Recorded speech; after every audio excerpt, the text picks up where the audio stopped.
Salam untuk kita semuanya, berjumpa lagi dengan saya di channel Aritela Tutorial, tempat kita untuk berbagi informasi seputar informasi pendidikan dan informasi guru, serta informasi lain yang ada hubungannya dengan pendidikan dan guru. Pada pertemuan kali ini, saya menyapa Bapak Ibu honorer setanah air di berbagai bidang. Kiranya Bapak Ibu selalu dalam keadaan sehat walafiat. Tentunya Bapak Ibu sudah melaksanakan tugas sebagaimana mestinya tanpa mengenal lelah sesuai bidangnya masing-masing. Pada pertemuan ini, pada video ini, saya ingin berbagi satu informasi terkini Bapak Ibu ya. Ini informasi terkini, yaitu berita terkini pengangkatan aparatur sipil negara tahun 2023 hingga 1 juta ASN atau hingga 1 juta formasi. Nah, ini disampaikan langsung oleh Menteri Penanggulangan Aparatur Negara dan Reformasi Birokrasi pada pertemuan di Balikpapan. Ingat Bapak Ibu ya, hari ini telah disampaikan oleh Menpan RB per 25 Februari 2023 tentang pengangkatan atau pengadaan ASN 2023 hingga 1 juta formasi. Nah Bapak Ibu, untuk memastikan apa yang disampaikan oleh Menpan RB, simak info ini dan jangan lupa untuk selalu like dan subscribe, saran komen, serta nyalakan tombol notifikasinya supaya semua informasi yang disalurkan melalui channel ini selalu update di layar Bapak Ibu. Tanpa basa-basi lagi langsung pada informasinya. Berita Soloraya.com mencatat satu informasi penting hari ini, yaitu di tengah rencana penghapusan tenaga honorer, pengangkatan menjadi aparatur sipil negara atau pengangkatan menjadi ASN adalah salah satu hal yang dinantikan. Itu tidak bisa dipungkiri Bapak Ibu, karena memang ASN masih diandalkan oleh masyarakat untuk menjadi satu profesi atau pekerjaan. Pada dasarnya, terdapat regulasi mengenai aturan pelarangan pengangkatan tenaga honorer di tahun 2023 yang tertuang dalam Surat Edaran Menteri Penanggulangan Aparatur Negara dan Reformasi Birokrasi dengan Surat Edaran Nomor B garing 185 garing M.SM.02.03 garing 2022 tanggal 31 Mei 2022 yang lalu. Penghapusan tenaga honorer juga tertuang dalam Peraturan Pemerintah Nomor 49 Tahun 2018 yang mengatur tentang manajemen pegawai pemerintah dan perjanjian kerja. Jadi pada ayat 1 di pasal 96 menyampaikan bahwa pejabat pembina kepegawaian atau PPK dilarang untuk mengangkat pegawai non-pegawai negeri sipil atau pegawai non-PNS atau non-P3K untuk mengisi jabatan ASN di pemerintahan. Nah, di sini ada satu ketegasan Bapak Ibu pada Peraturan Pemerintah Nomor 49 2018, tepatnya pada ayat 1 di pasal 96. Hal berlaku untuk pejabat lain yang berada di lingkungan instansi pemerintah yang juga dilarang mengangkat pegawai non-pegawai negeri sipil atau non-P3K sebagaimana dalam ayat 2. Jadi dalam pasal 99 ayat 1 menjelaskan non-PNS atau honorer non-ASN di instansi pemerintah termasuk yang ada di lembaga non-struktural. Kedua, menerapkan pola pengelolaan keuangan Badan Layanan Umum atau BLU, Badan Layanan Umum Daerah BLUD untuk instansi pemerintah. Lembaga penyiaran publik, kemudian perguruan tinggi negeri, baru sesuai Peraturan Pemerintah Nomor 10 Tahun 2016 tentang dosen dan tenaga kependidikan pada perguruan tinggi negeri baru.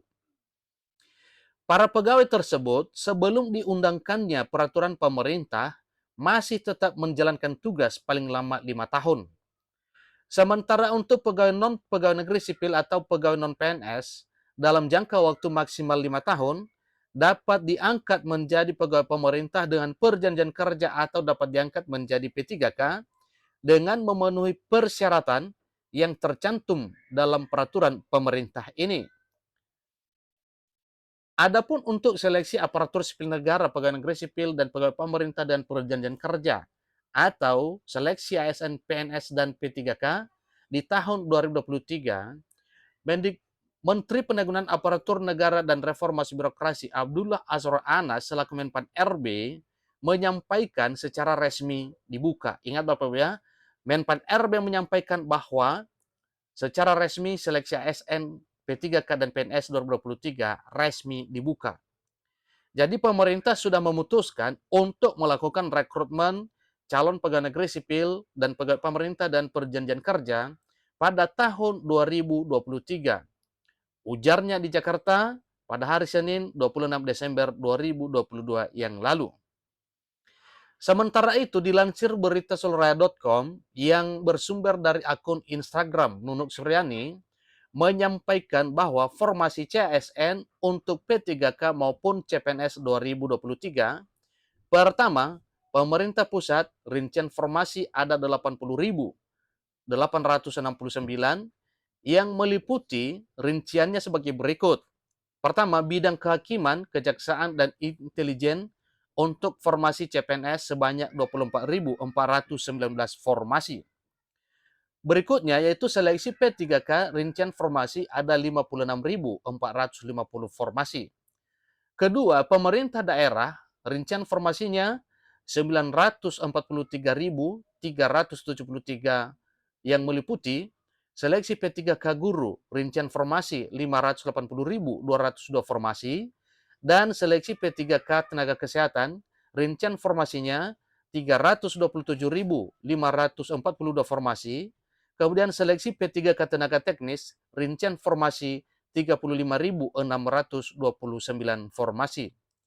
Poin ketiga yaitu seleksi aparatur sipil negara sekolah kedinasan dengan rincian formasi 6.259 formasi.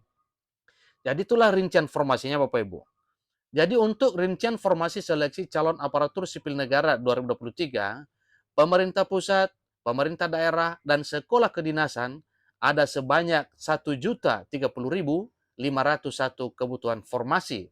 Tentunya ini Bapak Ibu akan dilaksanakan pada tahun 2023 ini, sebagaimana informasinya. Seterusnya, berdasarkan kuota formasi yang diinformasikan oleh Nunuk Suryani, Profesor Dr. Nunuk Suryani MPD, sebagai Dirjen Guru dan Tenaga Kependidikan, Kementerian Pendidikan, Kebudayaan Riset dan Teknologi, berarti akan dibuka 1 juta pengangkatan tenaga honorer di tahun 2023 melalui seleksi calon aparatur sipil negara. Jadi dengan informasi ini Bapak Ibu jelas ke kita bahwa untuk tahun 2023 formasi untuk honorer ini akan dibuka sebanyak 1 juta formasi. Jadi selamat untuk Bapak Ibu honorer yang tanpa mengenal lelah mengabdi di negeri ini selama bertahun-tahun. Karena peluang besarnya di tahun 2023 formasinya akan dibuka oleh pemerintah agar Bapak Ibu honorer bisa terangkat menjadi ASN, baik P3K maupun pegawai negeri sipil. Nah tentunya Bapak Ibu silakan dicek informasi berikutnya tentang kapan akan dijadwalkan pendaftaran ataupun seleksi CASN 2023 ini. Demikian informasinya Bapak Ibu. Semoga hal ini bisa tercapai dalam waktu yang cepat dan menjadi realita bahwa honorer akan diangkat menjadi ASN, baik P3K maupun PNS. Demikian informasinya. Sampai ketemu pada video berikutnya. Terima kasih.